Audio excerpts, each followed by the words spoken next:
Today I will be taking you to the detailed flow that what we did for them and what was the outcome. So the main challenge was for the customer that their payment activities heavily relied on the manual activities, and it was categorized into three steps.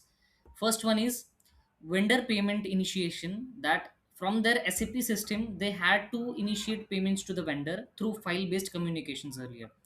The second flow, which they used to heavily rely on tracking of those payments, so whatever payment has been made within those day or that week, they has to track if that is failed, if that is successful or not. And the very most important flow was e-collection, in that whatever payment they were receiving, it was a dashboard of them, so they do not have to log into the bank. They was able to see that directly into the SAP. So this three things we have helped them. Now within few seconds I will tell you how we developed the iFlow. Take the overview. So this was the first interface which was in place, that integration between SAP to the bank for initiate payment. So let me open that. So here if you could see, the sender is of course SAP S4 on premise in this case. So they were sending a data to SAP CPI with the RFC call. So all the transformation process was happening here, that we read the payload, we have to generate a token for the bank.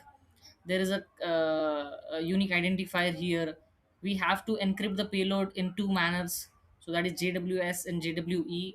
And this request is being made to the bank via REST API, and the data would come in an encrypted format. So we used to decrypt it here, and it will be sent back to the SAP for the logs. So this is the first flow for initiate payment. All similarly, we have SAP to bank payment status. In this, ABAPer again, or the SAP user would trigger a request to check the payment status. So all the transformation encryption would happen here. The call will be made to the bank, and it will come up with the exact status of what about the payment. The third one is reverse scenario. It was a bank to SAP site, so we had developed our own endpoint URL in this case and provided to the bank with basic authentication. So in this case, they were sending some XML payload to us.